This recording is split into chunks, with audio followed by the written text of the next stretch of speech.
सोमवार को कांग्रेस प्रत्याशी राज्यसभा सांसद दीपेंद्र सिंह हुड्डा झज्जर के नेहरू कॉलेज पहुंचे। उन्होंने मतगणना केंद्र का निरीक्षण किया और स्ट्रांग रूम का भी जायजा लिया। उनके साथ झज्जर की विधायक एवं पूर्व मंत्री श्रीमती गीता बुक्कल, ईश्वर वत्स सहित अनेक कांग्रेस के नेता व कार्यकर्ता उपस्थित रहे।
आप बताइए बॉक्स, हम बॉक्स नहीं पूछ रहे जी सर, बॉक्स तो रखें काउंटिंग के लिए, काउंटिंग के लिए पूछ रहे जी सर।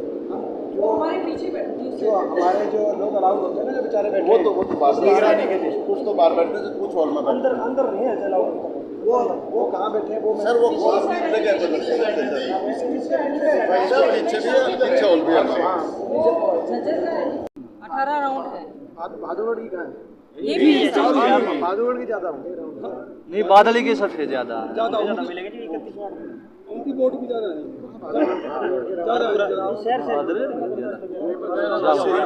अखबार सभी जगह बेरी बादली छोड़ के बादली के 14 केबल्स हैं, तीनों के हैं वो 10-10 टेबल। आप लोगों की पूरी तैयारी वैसी पूरी अपना जो है पूरी 100% तो यही देखना जो ड्यूटी आपने लगा रखी है वो सारे तो जने कर रहे हैं। यही देखने आया था भाई कौन कौन यहाँ पे ना।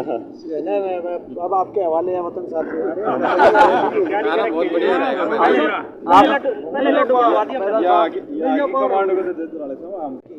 और कह रहे हैं कि रोहतक में अधिकारियों ने भी पोलिंग भी बोगस पोलिंग भी करा दी अधिकारियों में। कर्मचारियों के खिलाफ बोल रहा है भाई साहब। और सुनो 4 घंटा मशीन बंद रह गई थी और अपनी तरफ ने पूरे घोड़े दौड़ा लिए और उसके बाद भी अधिकारियों को कह रहे हैं, अधिकारियों तो परेशान हो रहे थे जी।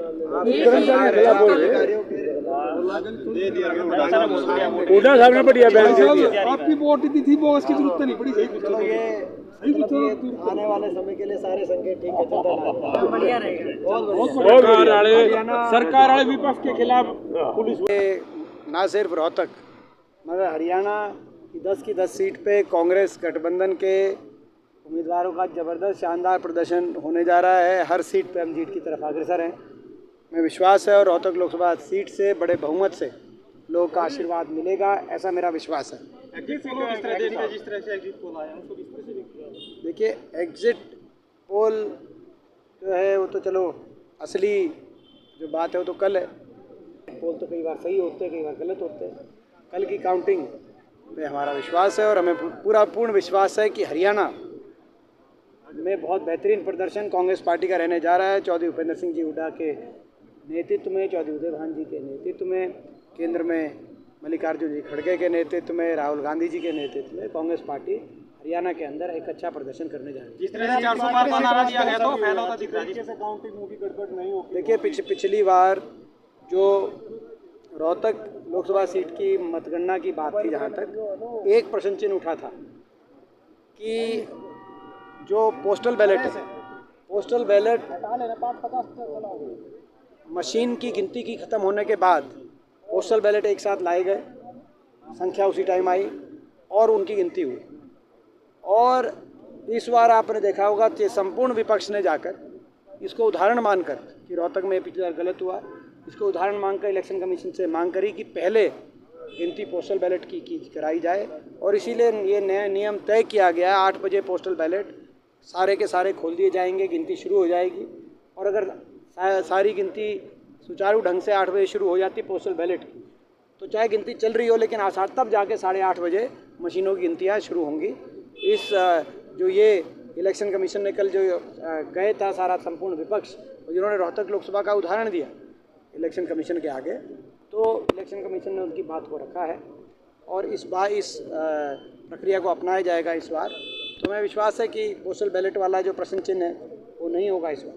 400 पार के नारे से सीट कितने मान रहे हो? हमने कहा कि बहुत 10 की 10 सीट हरियाणा के अंदर, हमने बताई आपको। जिस तरह 400 पार का नारा दिया एमपी विधानसभा में आक्रामक होंगे जो वेंटिलेटर पे सरकार बताई जा रही है। वो तो खुद ही जो सरकार में है, पूर्व मुख्यमंत्री खट्टर साहब का बयान खुद ही एक तरीके से अपनी हार स्वीकार कर रहे हैं। दोषारोपण करने में भाजपा आ गई। खट्टर साहब कह रहे हैं कि अफसरशाही ने, अफसरों ने, अधिकारियों ने उनका साथ नहीं दिया। तो भाजपा के बहुत से जो संगठन से जुड़े हुए लोग हैं वो और जो उम्मीदवार हैं, बहुत से उम्मीदवार भाजपा के नेताओं को दोष देने में लगे कि उस विधायक ने साथ नहीं दिया, इस विधायक ने साथ नहीं दिया। तो ट्रेलर तो आपको दिख चुका है।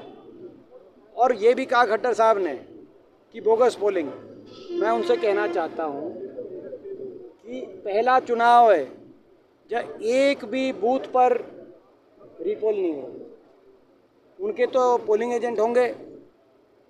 पहला चुनाव है जब एक भी रीपोल नहीं हुआ और अब आप कहीं बोगस पोल के, कहीं अधिकारियों पे दोषारोपण करके, कहीं भाजपा के ही नेताओं को कटघरे में खड़े करके आप क्या साबित करना चाह रहे हैं?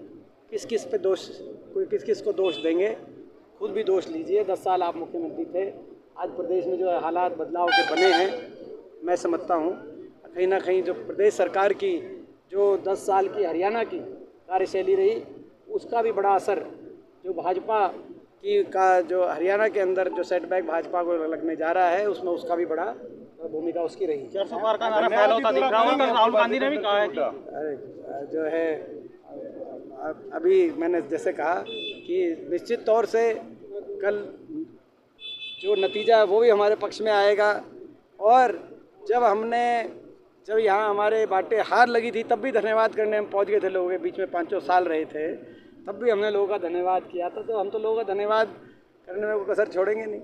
400 पार का एमपी साहब 400 पार का नारा फैला होता दिख रहा है। कल राहुल गांधी ने कहा है कि सिद्धू मूसेवाला के गाने का उदाहरण देते हुए कहा कि 295 सीटें जीतने जा रही है। देखिए, मैंने जैसे कहा कि बड़ा बेहतरीन प्रदर्शन हरियाणा में 10 सीट पे कांग्रेस गठबंधन का रहेगा। और ना सिर्फ हरियाणा, पूरे देश में मुझे उम्मीद है और मैं ऐसी आशा करता हूं कि पूरे देश में भी इंडिया गठबंधन की शानदार का प्रदर्शन रहेगा। एमपी साहब कोसली हल्के से भी हमें जीत मिलेगी। मुझे ऐसा विश्वास है कि 9 की 9 विधानसभा सीटों से मुझे इस बार बढ़त मिलेगी। रोहतक में दिवाली जैसा माहौल हो जाएगा, कुछ लिमिट है जश्न के लिए या अनलिमिटेड होगा सर? वो यहाँ पे जब आएंगे, क्योंकि सुबह की गिनती में रोहतक में दोपहर तक यहाँ पे आएंगे, तो जब दोपहर को यहाँ पे आएंगे तो आप लोग अपना लड्डू वड्डू का इंतजाम रखना, तो आपको भी खिलाएंगे। हरियाणा के मुख्यमंत्री नायब सिंह सैनी का बयान आया कि राहुल गांधी में बचपन है, उनके पास ना नीति है ना नीयत, कैसे देखते हैं? देखिए, ये राजनीति में गरिमाएँ होनी चाहिए, आपस में गरिमाएँ रखनी चाहिए। और मैं समझता हूँ कि क्या है, किसी को भी किसी और पे उंगली जब उठाता है तो ये मानना चाहिए कि 3 उंगली और 1 अंगूठा अपनी तरफ भी मुड़ जाता है। तो ये मैं समझता हूँ कि मैं इसका जवाब मैं नायब सैनी जी के बारे में क्या क्या कह सकता हूँ वो कह के मैं नहीं देना चाहता। 2.5 लाख से ऊपर जाएगी लीड आपकी? कल बताएगा। कल के लिए क्या संदेश देंगे? कल बताएगा। कल के लिए क्या संदेश देंगे? कल का यही संदेश है कि कांग्रेस पार्टी 10 की 10 सीट जीत रही है हरियाणा में, और उत्साह में कांग्रेस का कार्यकर्ता सभी ने मेहनत करी है। भाजपा के कार्यकर्ता और नेता घोर निराशा में हैं। और ये चुनाव, हरियाणा का चुनाव मात्र लोकसभा का चुनाव तक से सीमित नहीं रहेगा। हरियाणा के कल चुनाव के नतीजे हरियाणा की सरकार पे भी को प्रभावित करने का काम करेंगे। जो अल्पमत में पहले ही सरकार चल रही है, मैं समझता हूँ ये अल्पमत में है और ये अल्प समय में ये सरकार हरियाणा में ये जाएगी। और हरियाणा में चुनाव हम मांग करना चाहते हैं कि हरियाणा में चुनाव कराए जाए, अभी भी मांग कर रहे हैं हम, और कल के बाद ये स्थिति और स्पष्ट हो जाएगी। साहब, राहुल जी का बयान आया जो 295 सीट्स को लेके, उसके ऊपर क्या कहेंगे? आगे यार बात सारी तो समझो।